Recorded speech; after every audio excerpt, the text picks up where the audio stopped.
Welcome back to the Value Exchange podcast, episode 9.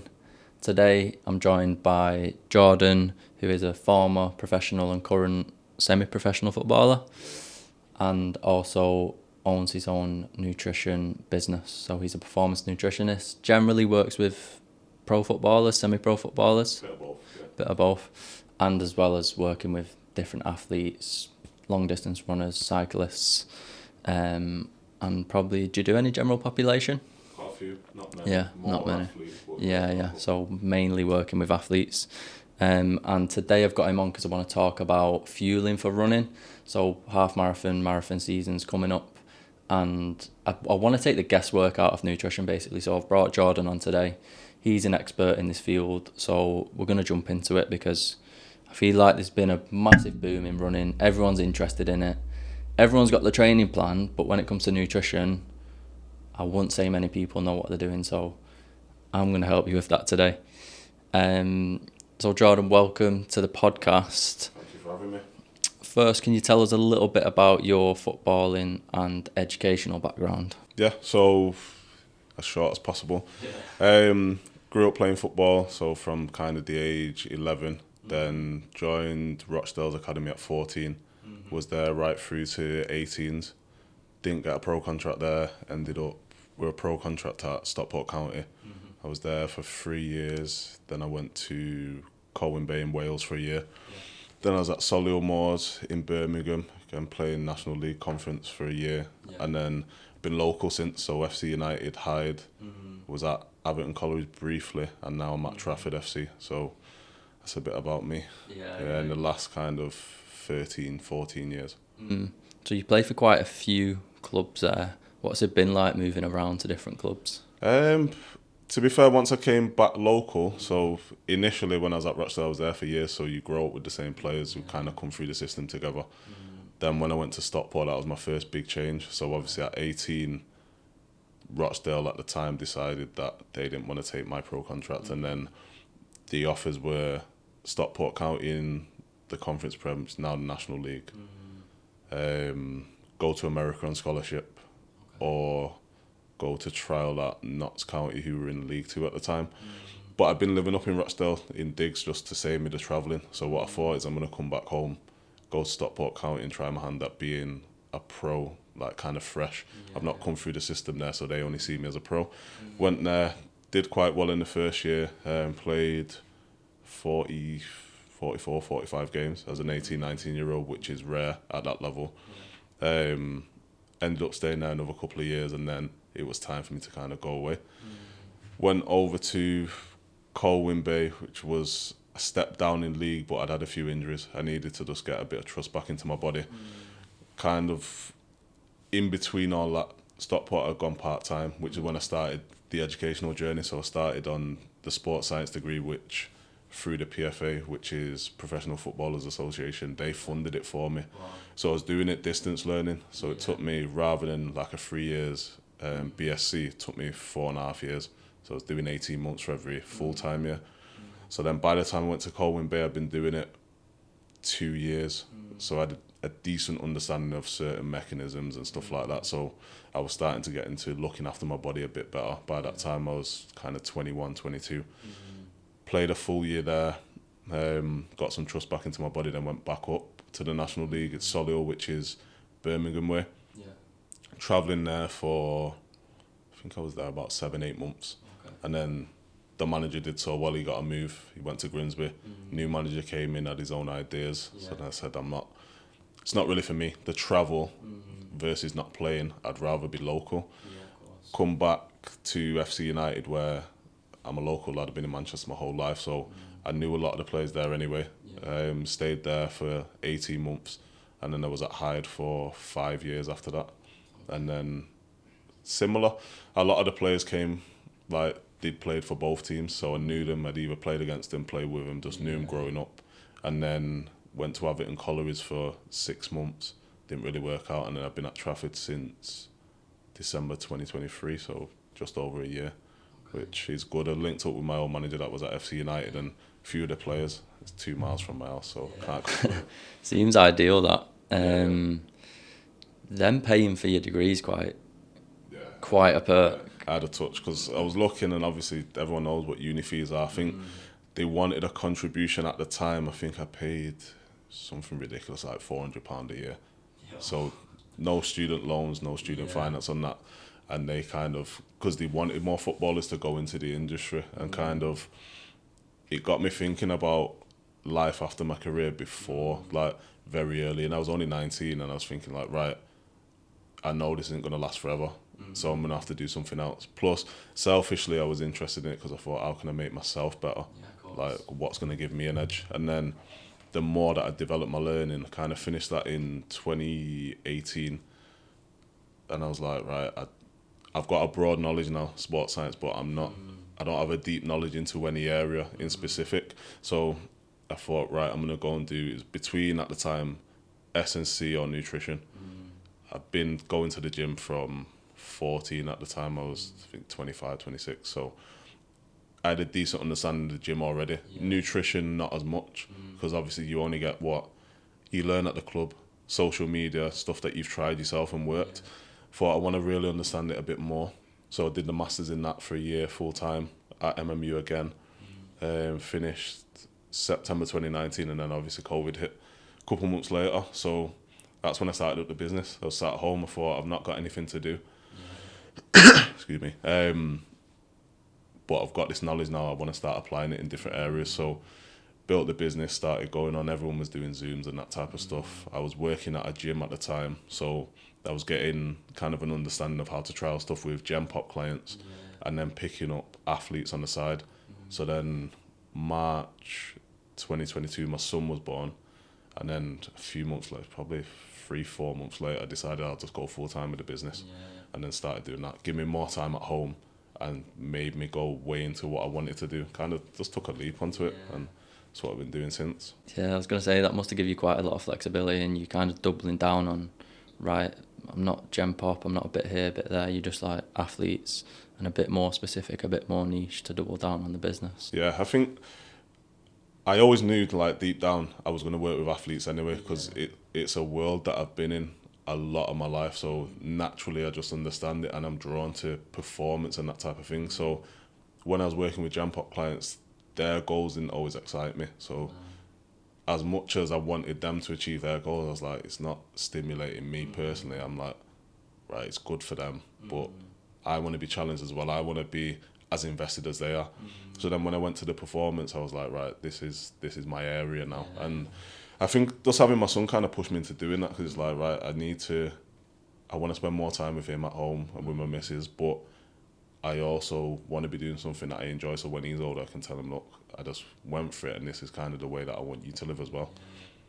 Double down on it. Definitely. I guess it worked out for you. Yeah, it's going all right, man. I can't complain. Yeah, completely different metrics. So when we look at working with Gen Pop versus athletes, they're trying to gain that 1% advantage, whereas Gen Pop might be, I just want to lose £10 before this date. And as you say, it's probably not as inspiring, and it's not getting you out of bed, because you being in them environments from young, you understand that professional environment with the athletes. Something you said there as well, you went into do your degree because you was thinking life after football. I don't hear many people think about life after football, whether that's academy level or, a bit further along in the career. What inspired you to think about life after football and go into that degree?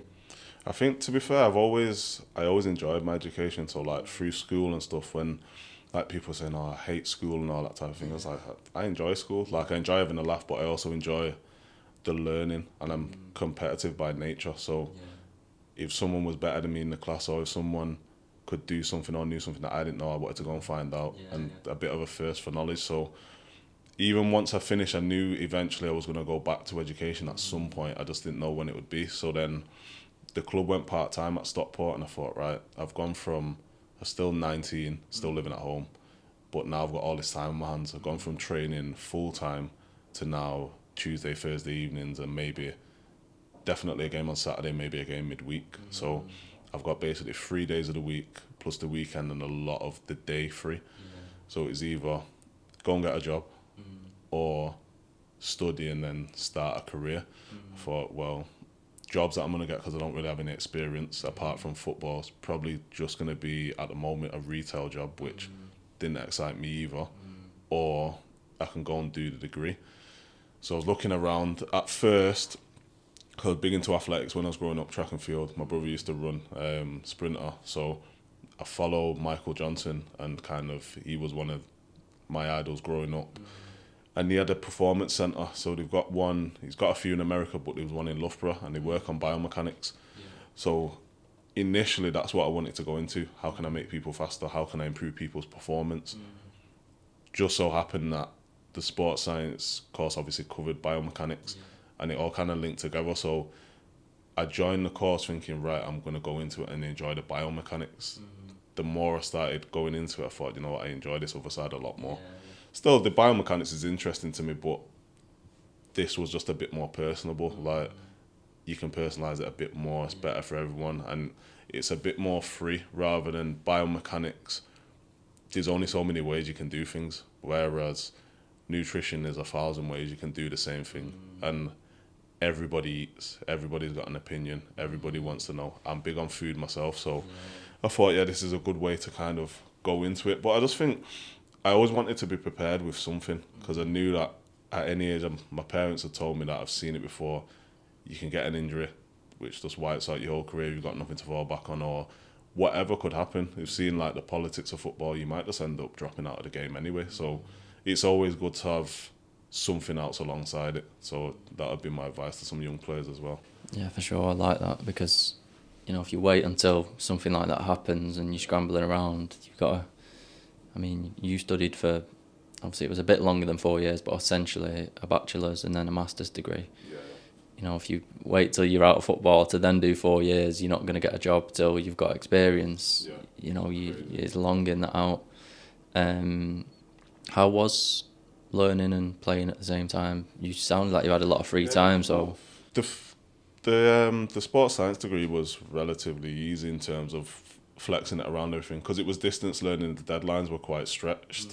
The masters was a bit more of a challenge, because at that point I think I was 26 or 27, but I was working in retail, playing, obviously got social life, relationship, and then the masters was in full time. So I think we were in three days a week plus deadlines, and it was like, I think I went something like 4 or 5 months where I was doing something every day. That was either work, football, uni. I was like, I've not had a break then. Got to like a bit after Christmas and it died down a bit, because obviously your modules changed, and I thought, right, this is the first day where I don't have to do anything. I got up, but just one of those, I think when you're going through it, you just manage, and then afterwards you think, oh yeah, it was a bit of a slog, but if you enjoy it and it's something you want to do, then it doesn't really take too much out of you anyway. Yeah, sometimes that short-term discomfort for that long-term goal that you've got in mind, you know, if you knew you weren't doing that every day forever, sometimes I've got to push through to achieve this long-term goal. So performance nutritionist, you know, if you're in the industry, you know what it means, you know what the job entails, but for anyone outside looking in, you know, they might have never have heard about it. So what does it mean to be a performance nutritionist in football? Yeah, I think it probably, most people will recognise it more as sports nutritionist. Probably makes a little bit more sense, but the reason why I go with performance nutritionist is because I want to do performance, so it's not specifically just in sports. So it might be, I've got 2 clients that are ballroom dancers, which you might not technically associate as a sport, but I improve their performance. I've got a few business people where it's not a sport, but I'll improve their performance in their work life and that type of thing. So I think in terms of football, it's all about improving how you perform on the pitch. So everything is based on that, and you work backwards. So most of the players that come and work with me, it's always a case of, generally, you're not fueling well enough,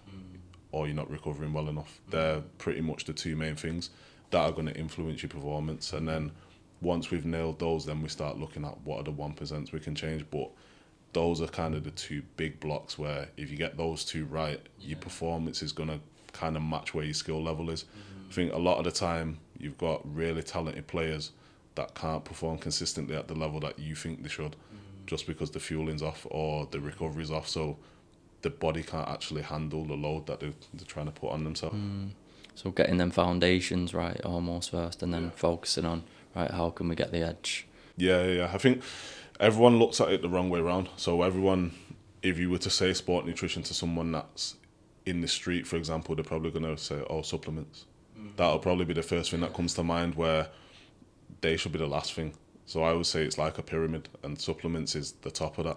So if you start with that, your pyramid's upside down, it's going to tip over. But if you start with the basics, and I mean like the real basics of how we're structuring our meals, what times are we eating, and then we start building on top of that. And then once we've got to that point where we're like, right, we've exhausted everything, we're still deficient in this area, or this could improve us still a little bit, that's when you add the supplements on top. Otherwise, you're just going to be kind of papering over cracks in your diet, and eventually you're going to come unstuck. It's hard to take that approach though for someone who doesn't know what they're doing, right? Because you're being pushed all these supplements online, and you think, yo, that's a quick fix. Like, I don't have to focus on my day-to-day eating. I can just take this and boom, like, it's going to put me ahead of everyone else. It's boring. That's why I think, like, when you look at nutritionists and nutrition influencers, if you're going to call them that, on social media, the ones that are chatting the most rubbish are the ones that have got the biggest followings. So they're reaching the most people, and then probably you could take two of those people that are spouting whatever, selling books, selling supplements. They might have, let's say, 250,000 followers. Then you could take 25 or 20 really good nutritionists, good educational backgrounds, good information. They'd have the same amount of following as each other. So 20 decent nutritionists versus 2 influencers. And it's obvious why, like, people are getting confused, because they're looking at, oh, this person said this, and go on, he's got a blue tick, he's got 1 million followers, he's branded with this person, with that person, he must know what he's talking about. And then you've got this other person where it's like, he's only got 1,000 followers, his videos, not, the lighting's not the same, it's not as dynamic, but he's giving you good information, but you just go, nah, let's go to the next one. So it is hard. I think as nutritionists, we forget as well what we know. So I think it's always a struggle of how to present content to people that don't already know what's going on, and how to kind of draw them in. I think that's a big struggle of the industry at the minute, in terms of getting quality information out to everyone. Sometimes our knowledge, because we've been doing it so long, we forget like what level people are at and how to introduce them to it and kind of bring them up to speed. Such a good point, because I think, you know, you're used to speaking to, obviously, athletes. You can now, you know, translate that in lay terms, but if you're doing research and you're at university, you're communicating with just a different calibre of people who can understand the science, and then you've got to learn how to push that on social media in lay terms, and maybe they're not good at that. They've got the wealth of knowledge, they know everything, well, not everything, but they've got a really good level of knowledge. They just don't know how to communicate that to an audience. Yeah, I think like naturally, you're not naturally a marketer, I guess. If some people are, but most people, the majority, if you're kind of going down the educational route, you don't get taught that in your degree, or you don't get taught that doing whatever. So you probably are going to be a bit behind someone that's naturally a marketing background or an influencing background as such. But I think, and I always make the point, like, nutritionists, you're almost like a translator, because you basically speak 2 languages. You speak the academic language, and then you speak to whoever your target audience is. So I always say to my players, like, you don't need to understand the science, because I understand it. Like, I can explain it to you at whatever level you're at, or I might relate it to, right, we're doing this because it's going to affect this on the pitch, or we're doing this because when you get to mile 24 of your run, you start feeling like this is going to allow you to feel a little bit better. They don't need to go and read the paper. They're not bothered about that. They just want to know, what do I need to do? How is it going to help? When do I need to do it? And then just get it done That's the practicality of it, though, right? Like, that's why they pay. That's why people employ nutritionists for a service. Otherwise, they go and read the paper themselves and just do it themselves. It's like, I'm employing you because you know what you're doing. You're just going to tell me what to do, and I'm going to do it. It's like getting a plumber. You don't go and fix the pipes in your house. You employ someone because he knows what he's doing. He tells you what part to buy. He fixes it for you, and then it works. Saves your time. Yeah, that's what it is. Essentially, I love that. But anyway, let's jump into the running part. So how I said before, we're going to do pre-race, during race, and then we'll do post-race, just to break it down a little bit logically. Probably the start of this week, I've seen a lot of stories on Instagram. Loads of people are starting the marathon training. Yeah. So they've got these 16-week training plans, do this run this day, this sprints these days, whatever it is. Why should they also focus on nutrition? For a full marathon, Or a half? even a half, you're going to be average 2 hours, bit more, between 2 and 3 hours. So you're going to have depleted. Let's say you've done a reasonable carb load beforehand, which we'll obviously touch on. You're going to have depleted that halfway around, let's say. So without you kind of adding to that during the run or preparing for that beforehand, you're just going to hit a wall. So people will have probably experienced it before, where it might be mile 10, might be mile 15, where it's just like, right, I can't sustain this pace anymore, and I'm like, my concentration's gone, my cadence is gone a little bit, like I'm getting a bit ragged with my form, and I just feel like I've got no energy at all, like I need to stop, or like I need something. Some people get nausea and that type of thing as well, but there's strategies to manage that, to make sure that you can kind of keep your performance consistent, which it doesn't really matter what level you're at. So obviously elite marathon runners are going to be at a certain level.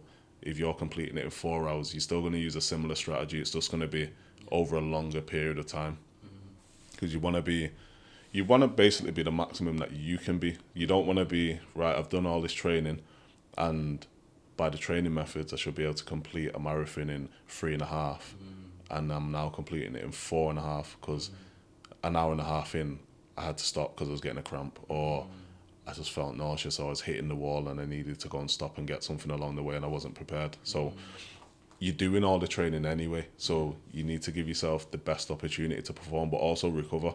Trying to do 16 weeks worth of training and then a full marathon or a half marathon at the end with poor recovery, you're going to get injured somewhere along the way, which is a disaster basically. Yeah, you touched on some good points there that I know people are going to be waiting for. Injuries, cramps, hitting walls, carb loading, we'll definitely get into them. So are we saying nutrition is as important as the running side of things when it comes to training? I think I always look at it as like, your training just provides like a stimulus for your body to adapt basically and get better at what it's doing. But then if you don't add the nutrition to that, it's never gonna happen. It's like, I might have done this training so I could go from an hour and a half to an hour over a certain distance over time. But if I've not been recovering well and I'm not fueling the session so that I can keep pushing my training, I'm only ever going to stay at the same level, because you'll reach your natural limit of, right, I can't do any more than this without the extra fuel or without the recovery, because you either won't be able to train as much because you're not recovering in between, or you're going to be capped at a level that you can train at just because you've not got the energy to push any further than that. So the difference, and when you get to the elite level, it becomes a lot closer, because you've got athletes that the PBs are very similar, might be separated by 4 or 5 seconds. The difference between who wins on a day might be this person managed to recover better over 6 months, so he got an extra 5 training sessions in and adapted a little bit better than the other person. And that's how close it can be. Obviously, as you go lower down the levels to kind of more recreational running, it's not the 1% like that. But if you get injured, it's going to take you longer to recover. So let's say you get injured week 9 of your 16-week plan and you miss 3 weeks. You're 3 weeks behind your mate that's done 16 weeks over 26 miles. If he decides that he's not going to run with you, He's left, Joe. you're just going to see him disappear. Yeah. So then you start thinking, oh, well, we were both at the same level 6 weeks ago. He was recovering a little bit better than you. He didn't get the injury, or he was able to train on days when you thought, you know what, I'm too sore, can't do it today. That's why he starts getting off on you. Yeah, so you're essentially saying that the nutrition might, or the lack of nutrition around your training might explain why you're not improving, why you're not recovering, why you can't close the distance on your last run time or whatever it may be. Something else, I mean, I don't really hear it from recreational runners, not the term anyway, training the gut. I just want to look at what this means, and should people be doing it? I think there's different levels of what you're going to do it. So at the elite level, you're kind of trying to push how much carbohydrate you can take within a certain amount of time. So let's say you were taking, as a random number, 40 grams an hour, and you're trying to push that to 45, 50 grams without getting any discomfort in your stomach. So without getting stomach cramps, needing to go to the toilet, feeling like you're going to vomit, that type of stuff. That's at the elite level. At the more recreational level, you're trying to just train habits. So it might be, I don't take anything on my run. You can't go from taking nothing to going, right, we're going to have 60 grams an hour with 2 gels and a carb solution drink. Yeah. It'll just go straight through you. Or if you're doing that over 3 hours, it's going to be difficult for you to kind of maintain. So training the gut in that sense would be trialing out your strategies in training repeatedly. And then you might only try 1 gel the first session. Quite happy with it. Let's try it again just to make sure we're happy with it. Next session, let's try 2 or 1.5, and you start building it up that way. So as much as it's almost like you're training your legs and you're training your cardio system, you need to train your stomach as well to kind of handle what you're going to be putting in, and it all works together as an ecosystem. So you wouldn't recommend someone who's done the 16-week training, about to do a marathon, and in the training they didn't use any gels. It's probably not a good idea to now start using gels on race day, is it? I wouldn't recommend it. No chance. Even in any sport, but particularly when you're doing something that's so prolonged, definitely not. But because you've not really got any opportunity, if you need to go to the toilet or you need to throw up, your time's done. Whereas if you're doing other stuff, like if you're doing 5-a-side, you can quickly nip inside, or you might go off the pitch for a second. But you always want to be doing it alongside your training anyway, just because it's going to allow you to train at a higher capacity, which is going to speed up your development. But if you don't, like you say, you're going to take it, and one, you might get the stomach issues, so cramps, throwing up, diarrhea, whatever it is. But you're also going to have performance anxiety because you know yourself, I don't know what's going to happen here. And that alone can just take you out of your cadence, out of your form and whatever. And that, it's hard enough, right, to do like a marathon or a half marathon. If you've got that 10% off because you've got a little bit of performance anxiety, your time's just going to go the wrong way. Yeah, I'm laughing because I did this from half. I didn't have no issues, but I said to myself, I'm not going to take any gels off these people because I've not used them in my training. Yeah. And then I just did. It was a bit impulsive. Luckily, I was fine, but I'm someone who can eat right before a run and then eat solid food before a run and be fine. Other people are quite sensitive, as we mentioned. But it's good to know that people should be using the nutrition strategy that they're going to use on race day throughout the training. And obviously build that up, as you say, try 1 gel first, try 1.5, and then slowly build it up so they can get used to it. Another question that I got was about injuries. So I wanted to look a bit about what role nutrition plays in any injuries. Are there, first, if we look at it from like a proactive approach, are there any nutrition strategies that are going to prevent injuries in runners? It depends, really. I think like it's hard to say definitely if you do this then you're not going to get injured or you're less likely to get injured, but it's the best approach. Like if you've got your body as healthy as possible and it's fueled well enough to kind of perform the session, you can safely say that you'd be less likely to kind of get an injury. So some of them, let's say you slip off the curb, roll your ankle, nutrition's not going to do anything about that. Like, but the ones where it might be like, right, we kept pushing, and then I had a calf strain, which might have started off as a little cramp because I was underfueled, but I kept pushing, and it developed into a strain. They're probably the ones that you're going to look at. Or you've done 5 sessions a week, and on session 4, you were a little bit fatigued. You decided not to rest, but your nutrition didn't match the recovery. Session 5, again, that calf's gone now. They're probably the ones that you're going to look at and say we can impact them more than likely. But outside of that, it's just best practice, really. I think sometimes you are going to get unlucky, and I've done it myself where I ruptured my Achilles kind of 4 years ago, and I didn't look back and think, oh, I could have done this differently or that differently. It's just one of those things. Sometimes it happens, but if you know that you've kind of done everything that you could do, sometimes you just have to accept it. Yeah, I guess it gives you peace of mind as well. Like you say, if your nutrition's on point, your recovery's on point, then if you get injured, you know yourself, like, I did everything I was supposed to be doing.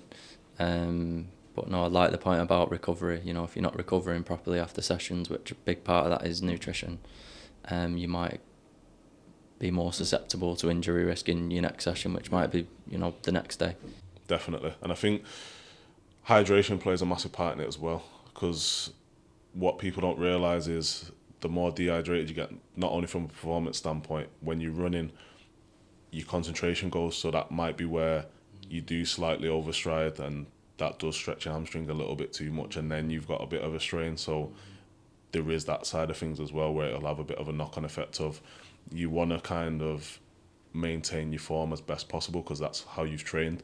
As soon as you start changing that, you put in different impacts and different forces through muscles that haven't experienced it, you're more likely to be susceptible to injury at that point. And then what about if we look at more of a reactive approach? If you've just got an injury, it's going to depend on the injury, of course, whether nutrition can support it, but is there an example of an injury where nutrition could support it? Yeah, I think, again, it goes on the person as well. Some people just naturally quick healers, but let's take a soft tissue injury as an example. So let's say it's the calf again. You're probably going to be looking at, right, one, we want to make sure hydration's right, so that we're delivering the nutrients to it that it needs to kind of speed everything up that way. If you're dehydrated on top of trying to recover, everything's just going to be a lot slower. It's like, take today as an example, snowed outside, there's more traffic. That's essentially you being dehydrated, versus when the road's clear and everything's kind of moving a bit quicker. That's how your body delivers nutrients when you're hydrated. Protein, of course, is going to help with your recovery and rebuilding that muscle. What you're probably going to look at as well when you're injured is how long you're going to be immobilized or unable to train, and what are we doing with your calories around that. So most people, it would make logical sense looking at it to say, right, I'm not training now, I'm less active, so I'm going to drop my calories, because I was using these 400 calories for training, let's say. What actually happens is, right, you've lost those 400 calories from training, but you might have gained 350 because your body needs to try and repair this calf. So your calories might not look too different. And I think that's a big mistake that people make, is they drop the calories too low and then they wonder why the recovery is prolonged. It's like, this is not getting any better. Your body's not got enough energy to kind of perform its daily tasks and recover and build new tissue on top of that as well. Another point, if it's a soft tissue injury, of course, you're probably looking at what we call muscle protein synthesis. So the easy way that I explain it is, you've got positive, which is when you can build new tissue, repair new tissue, and you've got negative, which is where your body will start breaking down its tissue and you're unable to build. When you eat protein, you kind of go into your positive. Then obviously your body starts using it for whatever functions, and it will start to dip back down into a negative. You want to eat protein again to obviously keep it in positive as much as possible. So protein, you'll be looking at every 3 to 4 hours across a day. So for most people, your meals typically fall around that anyway. If you're to look at how you eat each day, you probably eat breakfast roughly 8, lunch roughly 12, then you probably have something at 4, something at 8. What you might need to do, if you're only having 3 meals, you might need to add a snack in, or something in during the day, like a little meal, or you might need to add something in just before bed to kind of close that gap. Because let's say a lot of people go to bed at 10 and they wake up at, say, 6, 7, that's 8 hours. If they've also not eaten since 8 p.m, that's another 2 hours. You might have gone 10, 11 hours with nothing. We want to close that window as best possible and say, let's have something as close to bed as we can. So it might be a Greek yogurt, it might be a casein protein shake, something like that. And then you've kind of taken 3 hours off that. It'll allow your body to recover while you're sleeping as well. Yeah, and then even if we think about people who are not having any protein for breakfast, because if someone just has oats, there is protein in it, but not high quality protein. So that's even more prolonged. What would you say is the most important aspect of nutrition during race week?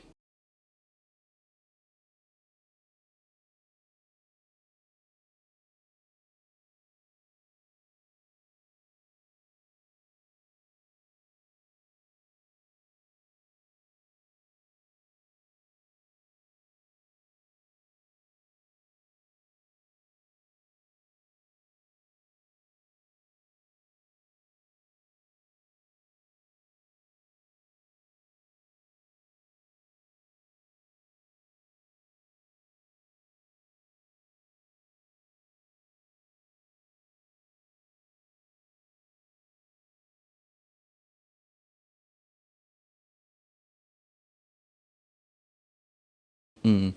And carb loading, a term we've all heard. Not too sure many people know how to do it properly or efficiently. So can you just tell us a little bit about what carb loading is and how you do it? If we look at, we're on Monday now and your race is on Sunday, when do we start to think about carb loading? Yeah. So essentially what it is carb loading is taking in more carbs than you normally would, and then your body will store those so that you're able to use them in the race. So you store it in your muscles and in your liver as glycogen. Then obviously during the race you'll be topping up those as well because you'll be using the stores pretty quick. So it's essentially like if you've got your car and you're taking a trip from Manchester to London, you've loaded the car full tank. You probably might have to stop on the way anyway to top it up, but you've not tried to go to London on a tenner's worth of fuel because you know that you probably get to Liverpool and break down or wherever you end up. In terms of when you should start it, 2 days before. So 2 days before you'll start looking at, if you're doing a full marathon, quite heavy, so 10 to 12 grams per kilo of body weight. So let's say you're 70 kilos, you're looking at like 700 to 840 gram of carbs, which sounds ridiculous, but if you try to get that through just your typical sources, so rice, pastas, potatoes, which is your healthy or your clean sources, it's probably not achievable. You want to add some fluids in there, so you might be looking at fruit juice, which is good because really dense in carbs and it's a fluid, so you don't feel like it's filled you up, but also slightly different type of carb, so fructose, which is stored more in the liver, so that way you're topping up both of your tanks rather than just I'm taking in all this glucose which is going into my muscles and then I'm starting to feel a bit sick and I've not topped this one up, which is like a little backup reserve. Pancakes and syrup, really good. Waffles, squares, bars, all the stuff that people tell you probably shouldn't eat. Jelly babies, jelly beans. You basically want, when you're carb loading, stuff that's really dense in carbs but low volume. Anything that's really high volume, it's just going to fill you up, which means that your appetite's basically maxed out and now you can't eat anything else. So you might, let's say you need 700 grams and you get to 400 but you're full and you don't eat for the rest of the day, you're stuck at 400. If you get to 300 and you're like, oh, I can still eat loads more, and you're only eating low volume stuff, you'll get to that 700 pretty easy, and then the next day you can do that. And then it then becomes on race day kind of what time you're setting off and how you react to certain things, how you top it up at that point. But the bulk of it's going to be done, so if it's Sunday, Friday and Saturday. Wow, that's a lot. A question regarding that, because people will probably not understand that they have to eat this amount of carbs 2 days prior, they probably don't do that natural. Obviously, they're not going to do it naturally, but not even near close to that amount of food. Do you think they should, make sure they're fueling correctly leading up to the marathon, which i.e. eating enough foods, so when it comes to the 2 days before, they can actually manage that? They're not going to cause them too much discomfort. Does that make sense? Yeah.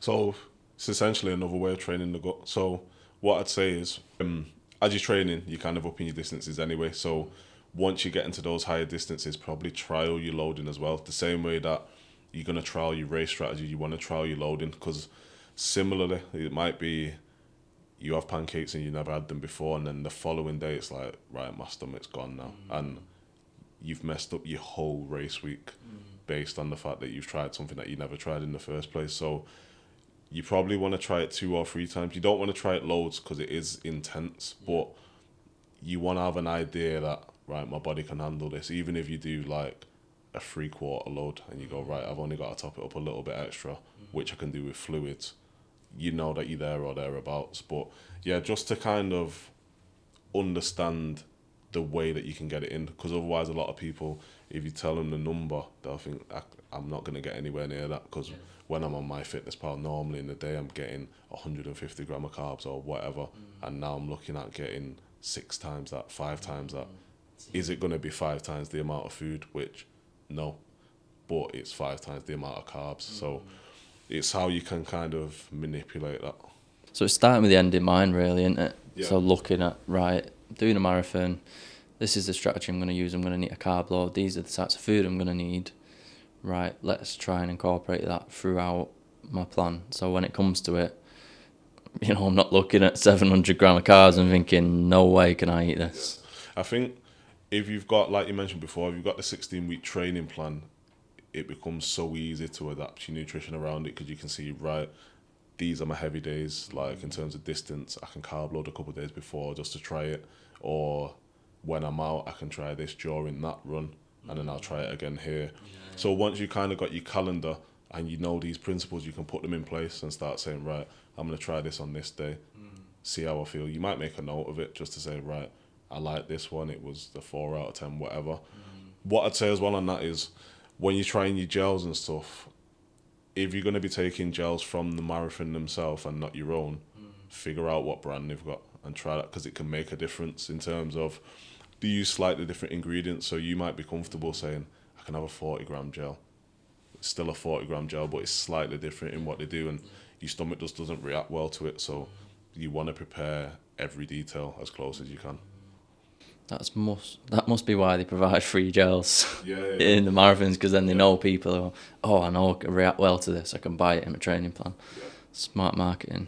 Something you mentioned though is, obviously your carb loading, then it depends really on the day, on what time the race is. Is it morning, afternoon, evening?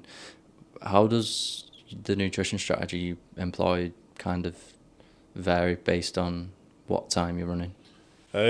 Probably in the amount of meals that you're going to have. So if it's first thing in the morning, you're going to struggle to get more than one meal max. Most people, because most people tend to eat 2 or 3 hours before the last meal, and then they might top it up with snacks. So it might be banana, squares bar, some sweets, something like that. If it's midday, you've got a bit more scope. You might have 2. If it's evening, which is rare, I don't really think I've seen evening, but in some cases it might be an ultra or something like that. If it's in the evening, then you can kind of stretch your carb loading a bit more and load up to it. But what I'd say is, you want to avoid, so kind of 4 hours beforehand, you want to get rid of, I call them FFS, so like for fuck's sake, because that's what you'd be saying if you had them in. If you've got fibre, fat or spice in there, lightly it's going to influence your stomach, but also it slows down the rate that you're going to be able to digest and kind of use your carbs as well. So you want to get rid of those 4 hours before. So you'd be having stuff like, if you're going to have bread, have white bread. You're not going to be having fat. So if you're having a shake, for example, you're not going to add peanut butter in.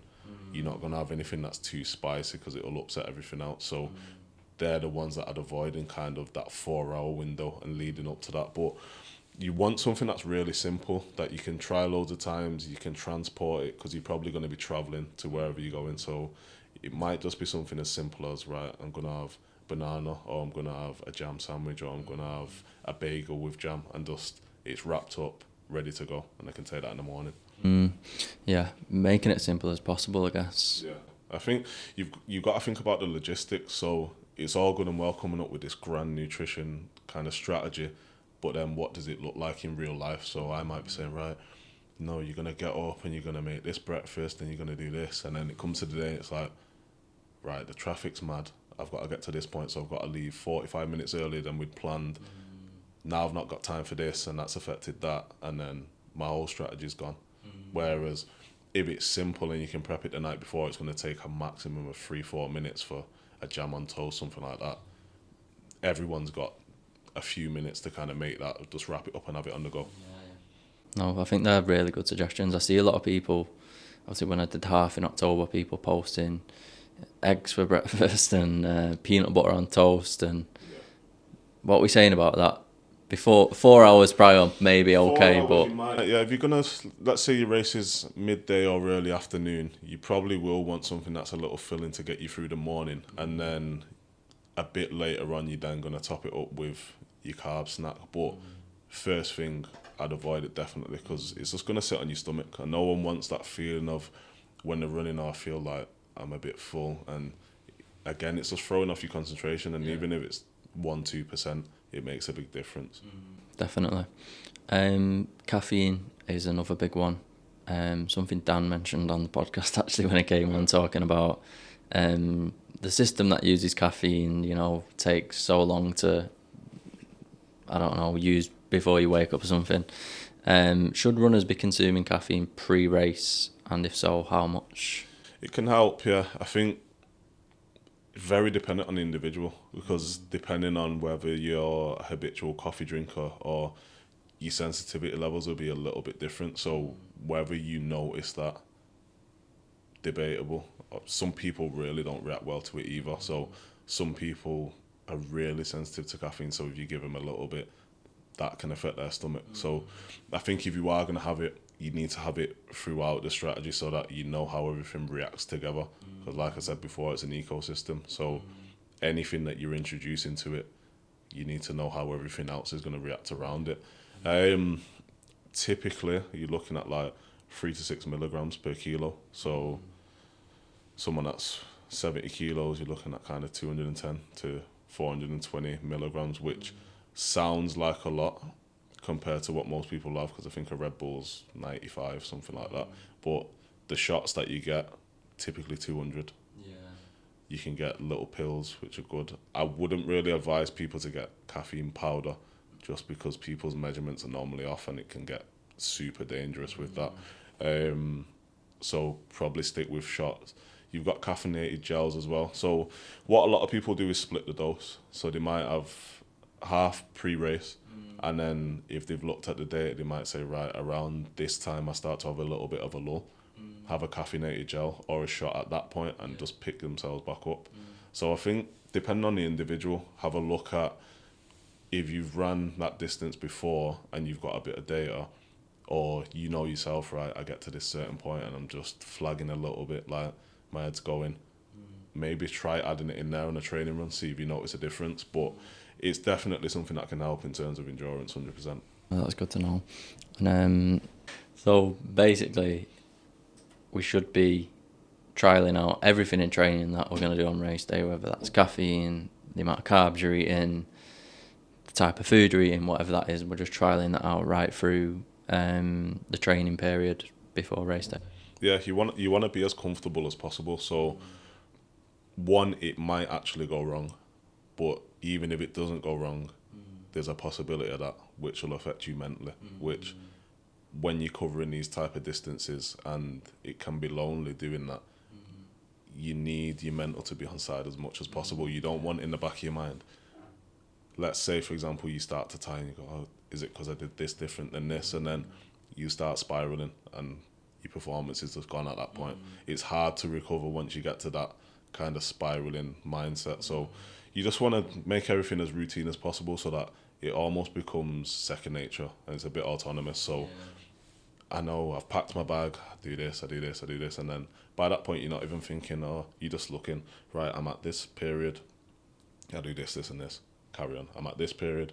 And it becomes a bit of a mechanism where it's like, if you do start to feel tired, you can be, I'm only 2 minutes away from next checkpoint, I do boom, boom, boom, go again, takes your mind off it, and then keeps you going that way. But definitely trial everything just to make sure that your body's going to react well to it, because it might be us two are doing the race together and you go, oh yeah, I'm really happy with that, and I try what you're doing, don't react well with it. So everyone's got to have their own little individualised strategy as well. No, that's really good, because I think a lot of people get nutrition advice from other runners. Like, it's pretty natural. If you just started running, he's good at running, let me chat to him at the run club and say, what do you do that works? You're going to try that, but if you're not trialling it, like you say, and it doesn't work, you're going to think, wow, why is it not? It's working for him, it's not working for me. So it's good that you say it's so individualised and it needs to be practiced. Next, let's talk about during the race. How can people optimise the fuel stores during running? In terms of what you can take in for carbs, typically it's 60 grams an hour if you're going to get it from a single source. So let's say you were only going to go with most, to be fair now, supplements like gels and stuff are a split dose, so 2 to 1 between glucose and fructose, which means you can take 90 grams, just because they go through different pathways and they go to different places. But if it was strictly glucose, for example, for whatever reason, your body didn't react well to the fructose, 60 grams kind of the upper limit before you start to see that GI discomfort and stomach cramps, that type of stuff. So you'd be looking at that. It doesn't have to be on the hour every hour, but across an hour you're going to be getting 60 grams, and that's kind of your upper limit. When we talk about training the gut, obviously there's individual variants in that, and you might be able to train it a little bit further, but that's what you'd be looking at to kind of keep you on performance anyway.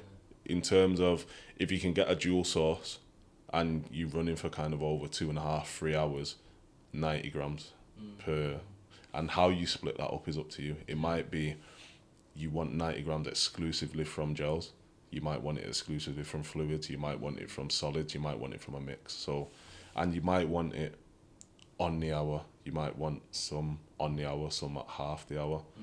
It's just really individual at that point. But once you've got your amounts and you kind of set in, you might even set it up, right, I've got 6 sessions, I'm going to try this 90 grams. One I'm going to try with just gels, one I'm going to try with just fluids, one I'm going to try with both, one I might add some solids in. Figure out which one you think you like the best and which one's the most, it makes the most sense logistically, because it looks good when it's on a table, but when you're running and you've got to try and get something out of your pocket or out of your running vest and then consume it on the go without interrupting your stride pattern and that type of thing, it can make a big difference. So think about that, try it. Once you've come up with, right, this is the best option for me, then you want to start nailing it and kind of doing it repeatedly and kind of doing it over a bigger distance. So you're probably only going to try it 1 hour in your training, but you might be running for 3 hours, 4 hours for the marathon. So you're going to have to do that 4 times over. What does that look like, and how are you going to store everything? Does it make sense? And do it that way. Yeah, so the practicality of it matters as well. Yeah. So generally you're saying if you're getting it from a single source, i.e. glucose, you're looking at 60 grams an hour. Yeah. If you're getting it from a dual source, i.e. glucose, fructose, we're looking at 90 is the upper limit, is that what we're saying? Yeah, 90 is what you'd want for anything kind of 2.5 hours upwards to kind of maintain where you're at and not hit that wall, where once you kind of hit that wall, you're not going to come back from it quickly enough to be like, excuse me, I hit the wall and then I just got back to it. Nah, you're going to hit that wall and it's like, right, I've crashed now. I've got to try and pick myself back up, and it ruins a lot of people's races. Even at the elite level, you've seen it where you might be watching it in the Olympics and this person's striding ahead, and then all of a sudden it's like, whoa, you see the times just getting red, and you're thinking, then everyone just steams past, they've just not got it quite right and they've hit the wall, whether it's strategy's not right, nerves, the heat, the environment, and they've just kind of, something's not quite right with how they've approached it, and then kind of hit that wall and got stuck. I was going to say, so really we're looking at half marathons, 60 grams an hour, but not everyone does a half marathon in that time frame, so it's individual, as you say. Some people will be completing the half marathon in 2.5, 3 upwards, so they would be looking at the 90 grams, but some will do it a bit quicker. You might be looking at 60, and just because you've done your loading and you've not really completely depleted it by that point, so you won't require as much because it's not as long a duration. You could probably try it, but you won't really get any extra benefit from it. Yeah, makes sense. And then you're probably risking GI discomfort the more you're pushing it and you don't need it. It's a bit of a balancing act of, do you want to risk it for maybe minimal benefit performance-wise? You're not really going to notice it for what the risk is. So. And what about electrolytes? If we're looking before, during, definitely we're going to need them after. During, definitely. Beforehand, as long as you're well hydrated, not super necessary in my opinion. But during, you're going to need them, because what a lot of people do is they don't realise that when you're sweating out, obviously you sweat out the fluids, which is your water, but then you're sweating out your salts, which is your electrolytes. They're then replacing it with just water, and then you can become, it's essentially overhydrated, where you get hyponatremia. So that basically means that you've diluted your blood concentration. So you start to become lightheaded, nauseous. And again, you see if the marathon's in a particularly hot country, you notice this a lot more when you're watching it and you see people kind of fainting or they're a little bit delirious, they don't know where they are. And I think seeing it a few years ago in the triathlon with the 2 brothers from Yorkshire, and one of them, he was winning the race and it's like he nearly collapsed, and his brother just kind of picked him up and threw him over the line, and even at the elite level, you can get it wrong with the environment changes. So probably not us in the UK because it's within certain limits. But if you're going to travel abroad and do a marathon, massive difference in terms of humidity, temperature. You're at much more risk of that. So if you're not taking on electrolytes as you're going throughout the race, naturally you're going to be diluting because you will be taking some fluids on. So it's something to consider. If you're at a top level, you're probably going to get a sweat test done anyway so that you know the composition of your sweat. Obviously there's different strengths and different compositions of electrolyte tablets and electrolyte solutions which you'll match up with what your individual profile is. For most people, the easiest way is you can kind of tell if you're a heavy salt sweater or not. If you get kind of the white streaks or if you look on your top and it's white, you probably want a higher strength one because you're a heavy salt sweater. Other people you probably get by with the regular electrolytes, that SIS ones or zeros, whatever they are. They'll probably get you through. But some of your sports drinks will have them in as well. So if you're going to have a Lucozade Sport, a Powerade, that type of thing. But I wouldn't rely solely on them because the amounts are minimal compared to what you're going to need. Agreed. And I had one from a half, and I thought I'm not trying gels because I've not done them in training, so I'll just have a Lucozade. I'll run with it, and that's like so long running with it. Like I drank it because I didn't want to carry it. After a certain amount of time, so that goes back to the practicality of things. Like you can get a little bit of electrolytes from these drinks, but do you want to carry it? Whereas maybe you have a different source, one of the tablets or something. It's a bit more easier to transport. Yeah, because if you've got 2 Lucozade Sports, for example, it's a kilo. Like doesn't sound like a lot, but over 26 miles it'll add up per kilo. And if you're trying to carry 4 or whatever, it's a lot of weight to carry for what the benefit is. So even what a lot of people do, because obviously you're going to have friends and family come in now, station them at certain markers and say, just hand it me as I'm going past, drink it and then throw it away. Or you've got the stations where you might plan and say, this is available at the station, which is at this mile, and this mile. Everything else I'll carry, but I know I can pick these up there, and there, and do it that way. Yeah, but if you're trying to get that 1% time, stopping and looking for family members and all that, like it just adds to the impracticality of it, I guess. So consuming liquids pre-race, when should we stop at a certain point, or can we? Is it? I wouldn't say stop. No, I think you want to be hydrated in the days leading up to it. If you leave it to the day itself, it's too late. But in the morning, obviously, when you go to the toilet, you want to obviously check your urine, make sure that you're either clear or pale yellow. But then you want to definitely top it up first thing. I personally would advise to top it up with fruit juice just because you're getting the fluids, but you're also topping up your liver glycogen, which depletes overnight. So that's making sure that you're topped up in terms of your fueling as well. Range-wise, 5 to 8 mil per kilo, something like that. But typically, if you're going with like a regular large glass and then going throughout the day, if you've got typical good hydration habits anyway, you'll probably be fine. But if you wake up and you look at it and it's kind of a darker yellow or brown, then you need to be drinking way more and probably get some electrolytes in that way. But if you're already hydrated, you probably don't need them straight away. Yeah, no, that makes sense. I like the fruit juice idea actually, because then you're doing 2 in 1 and you're not thinking, right, I'm going to have this glass of water, then I'm going to have some fruit juice to top my carb stores. It's like you're taking on way too much, not way too much, but more than you need to if you just said, right, I'm going to have the fruit juice. Yeah, because you want to leave as little chance of bloating and that type of thing as well. So if you can do it in the most efficient way possible, then it's going to be better for you and how you feel on the run, which it makes a bigger difference than people think. Everyone always thinks about the strategy in terms of its logic, but you're dealing with people and you need to understand that the emotions are in there and how the person feels, because you're going to have pre-race nerves anyway, no matter if you're at the top level or it's your first marathon or you've done 50 marathons. There's a slight bit of apprehension. So you want to kind of alleviate that as much as possible and make it as easy as they can. No, agreed. And something that leads nicely onto this is, so you've made your plan for the run. Should runners listen to hunger cues or stick to the plan? It's a good question, you know.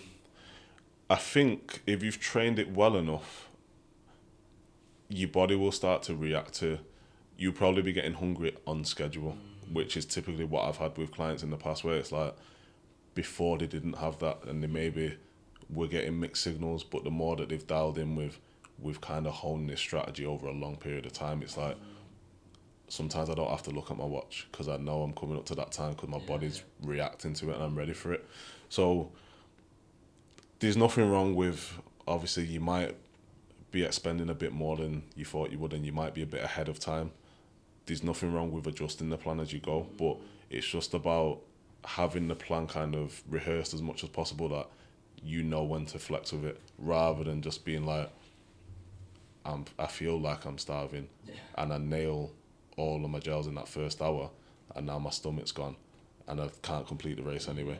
Like, there is a fine balance between that, and I think recreational athletes struggle with it a lot more than elite athletes because they've got less contact time. Naturally, they're not as in tune with their bodies because they're doing other things throughout the day. Obviously, they've got work and that type of stuff. Elite athletes are just practicing this every single day, so they understand kind of implicitly, right, I must be coming up to an hour in the next couple of minutes because I'm starting to feel like I should have something else. Whereas the recreational athletes don't quite have the signals as dialed in as that. So it's probably better for them to stick as closely to it as possible. But if it's getting to the point where it's like, right, I am actually starved, there's no reason that you can't push it forward. But if you've practiced it well enough, you should already notice that, right, I've tried it this way and I keep getting hungry at this point. Put something in there just to make it easier. And then once you've put something in, you'll be like, right, it's a bit smoother now, and keep it that way. No, that's exactly what I was going to say. If you've practiced it well enough, you shouldn't be starving. Like, You should know, yeah. Like, if you've practiced it well enough, you've got your load kind of on point, and you've got your pre-race on point, there shouldn't really be any room for it. Typically as well, you don't normally get hungry when you're doing stuff like that. It's typically the opposite. So you struggle with your appetite. So even afterwards, it's like to try and get food into someone straight away, just because all the blood's kind of rushing to the working muscles rather than to the digestive system, you don't always get that stimulation of your appetite. So sometimes you've got to go a different way with your recovery for the first couple of hours. and is that why people struggle with needing the toilet? Because all your blood's in your working muscles, not your digestive system. So you consume something, it's like, get rid. Yeah, sometimes it goes the opposite way as well. Sometimes people are like, I really just don't need the toilet. Whereas beforehand, they might have been like, oh, I feel like I might need the toilet. And then they get going and it's just gone. That feeling's gone. So, but some people, it's just, it can go through their system a little bit too quick. Some people digest things a lot quicker than others. And it's like, it just might not react well with them, and it needs to come out top or bottom. So it's like, that's why you do your practice, so that it doesn't go wrong on a big day. If it goes wrong in training, it's annoying, but if it goes wrong on the big day, it's a disaster. No, 100%. I got a couple questions around that. That's what I think. I got 3 questions. 2 of them was literally around that. So it's obviously something people are struggling with.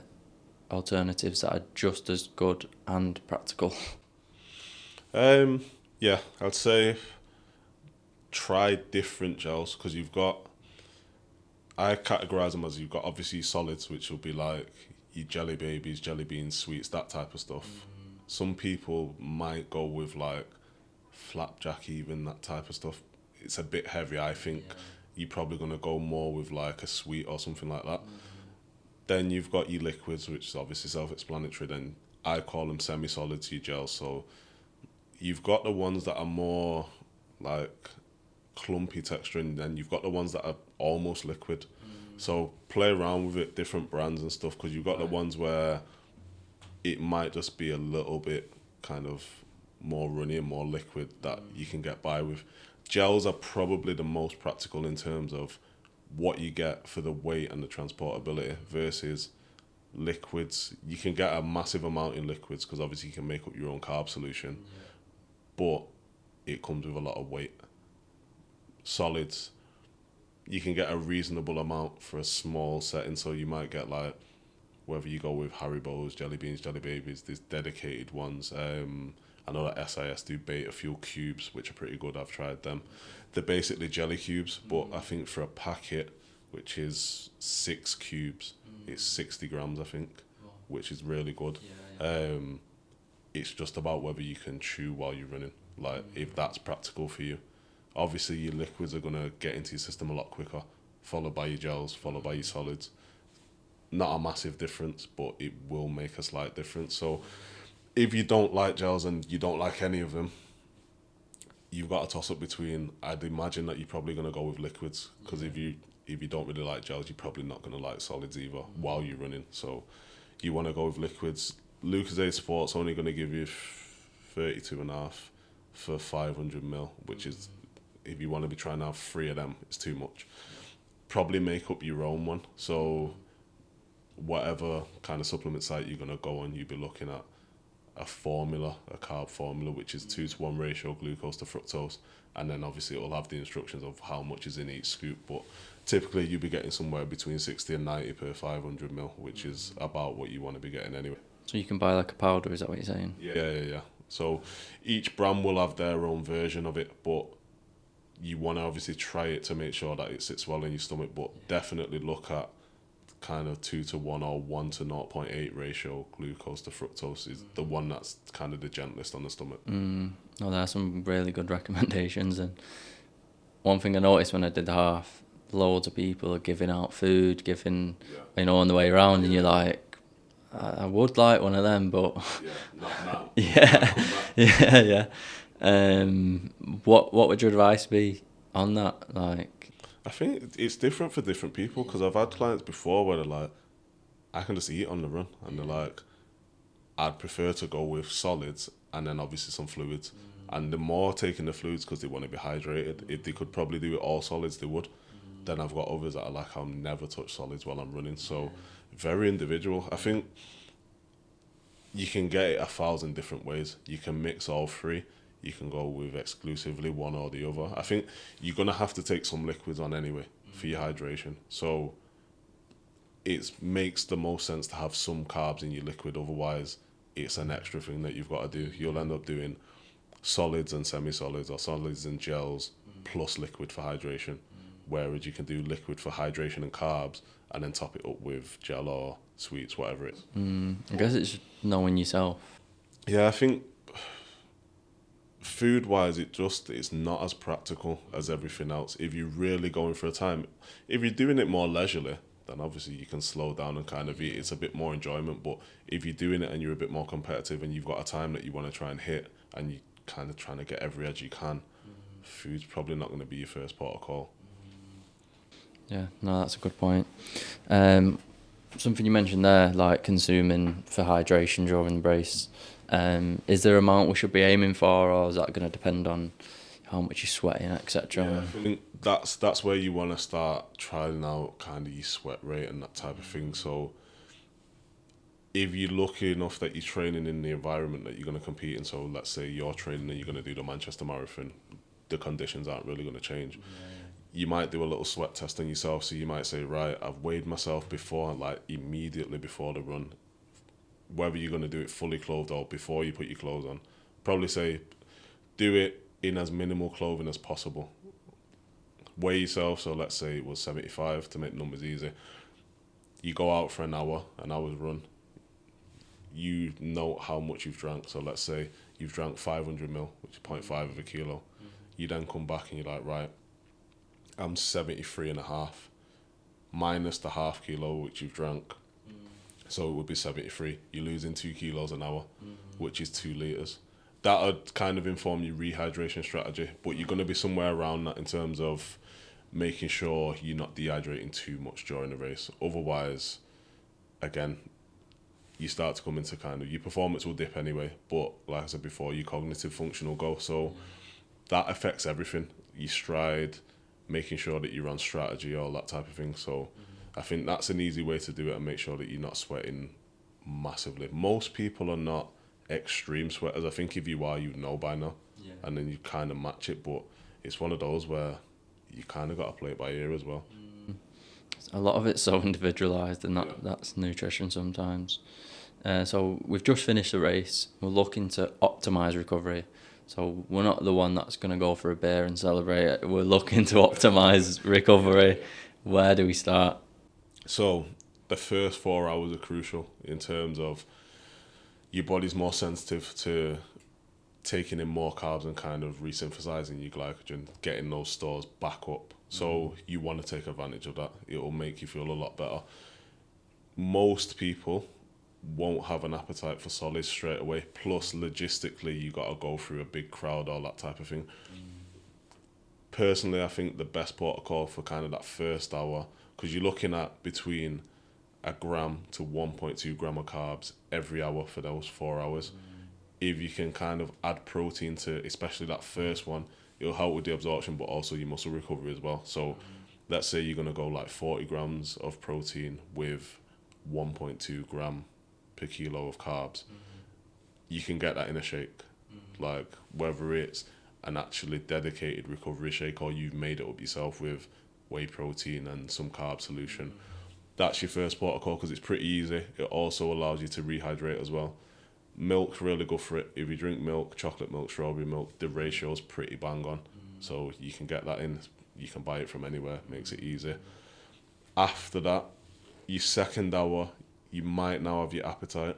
You're going to want something, again, really high in carbs. So let's say you go for a chicken and rice or chicken pasta, something like that. Half of your plate wants to be carbs. Quarter protein, quarter veg, start getting some veg in there. Obviously, you still be hydrating. The next hour, you want some more carbs again, gram to 0.2 gram per kilo. High GI stuff, so you want the stuff that's really going to absorb quick. So it's similar to what you'd be doing pre-race, in terms of like pre-race and post-race. You want the really high GI stuff that absorbs really fast, low fiber, kind of low fat, low spice, just to kind of get everything back into your system. So you might even be looking at, right, I'm going to have some Jaffa cakes, I'm going to have some fruit juice, I might have a handful of sweets. And then the fourth hour similar. The fourth hour you might have a second meal, really dependent on appetite, but definitely something that's really high GI and that you're going to absorb really well. Yeah. So you said high GI. What is glycemic index for anyone watching? So it's basically how quickly the glucose will hit your blood system. So high is the stuff that you absorb really quickly. So that's typically your sweets, kind of fruit juice is reasonable, but it's the stuff that typically people are going to tell you is bad for you because it spikes your glucose, which is a big social media topic at the moment. The lower stuff is more fibrous, so it spikes slower and kind of is more sustained. So it's typically what you're going to eat throughout your normal days, just to make sure that you're not dipping in energy and kind of crashing. So that's like your potatoes, your starchy carbs, that type of stuff. Basically, it's just how quick you can break it down and get the glucose in. So a lot of your kind of, what's the word I'm looking for? A lot of your processed foods are going to be more high GI. Just because they're a little bit more broken down already. It doesn't take your body as much energy to kind of get them to where they need to go. Okay, perfect. And in terms of timing, I mean, you've just brought that down for the first 4 hours there, so that's perfect. What are some quick portable recovery snacks that you could recommend for runners after finishing a race? I know you said chocolate milk and liquids probably for that first hour, but what about anyone who can stomach food straight away? If you can, again, similar to what you're going to be having beforehand, I tend to find that desserts typically lend themselves better. People can typically have sweet stuff more than savoury on experience. Pancakes and syrups really good, and typically you'll probably be near somewhere that sells desserts and that type of thing, and your family will probably go for that. Jaffas are really good, pretty transportable. You get a decent amount in those. Flapjacks, jam on toast, bagel with jam and honey, that type of thing. Fruit juice, again, is really going to be good for it, but you want something that's going to add protein as well. So if you are going to go with the snacks like that, you're probably going to have a shake alongside it, unless you're going for a full meal, which actually has the protein in there. Eddie and Boo's coming for you after them recommendations. Okay, let's move on to supplements.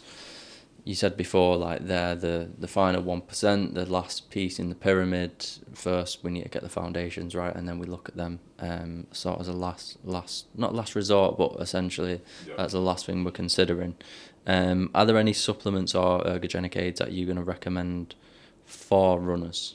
Again, it is very individual based on what they've already got going on. One that I typically recommend to everyone pretty much is creatine monohydrate. So it's really going to help with your training. So in terms of building muscle, kind of helps with your recovery as well. It can help afterwards with your ingestion of carbs and making sure that you can take in more carbs.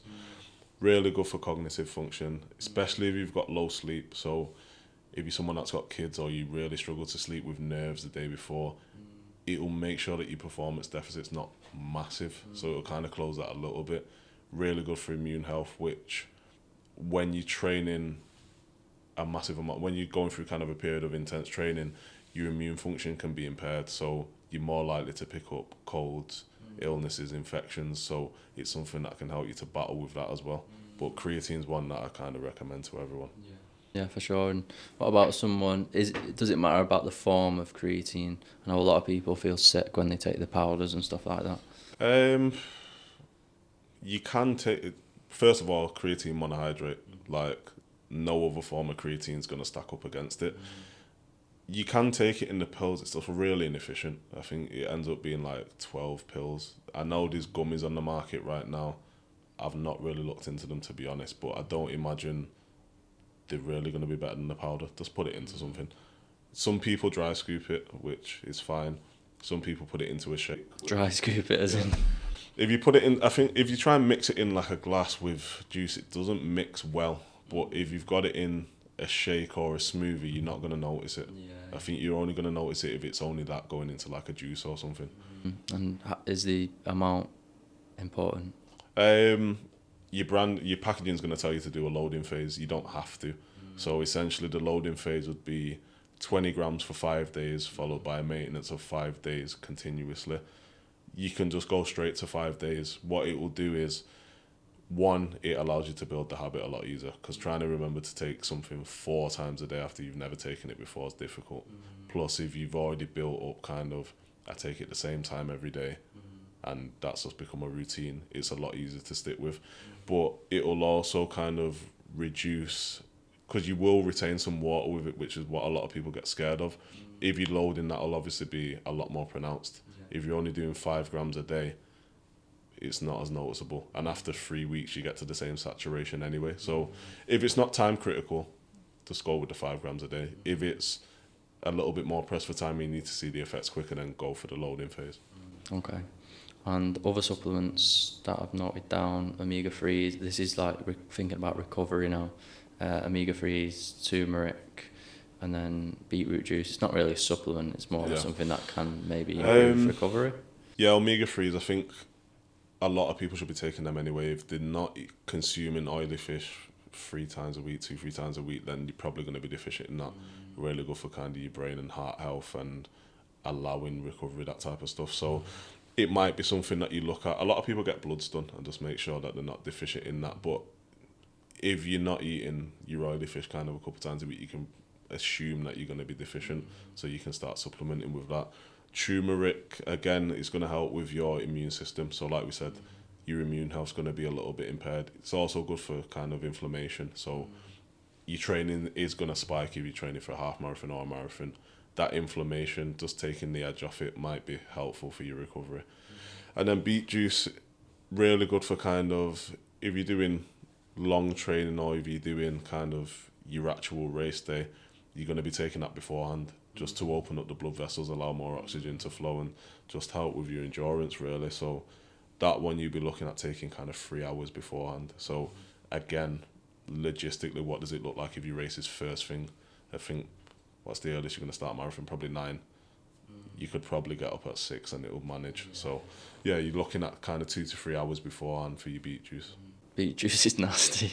I did my dissertation on it. Honestly, it was one of the worst things I've done, because you had to take the shots, 3 of them, and then it was like a sprint repeat on the bike with some jumps, and I think I ended up having 8 candidates, and I had to join in myself. 4 of them threw up because it was just horrible for them. Yeah, it's not the best. It does work. It's really effective, but it doesn't taste the best. So similarly, my mate did his dissertation on it. I was like, yeah, I'll take part. And he said, you got to have 2 of these. I had 1, and I was like, I don't know if I can have this other one. You know what it is? they're a little bit too big to the shot, so you still have to taste it, but then it's not that. Then it just sits on your stomach for ages. Yeah. If you're taking that as well for the listeners, and you go to the toilet and it's red, that's natural. Don't worry about anything.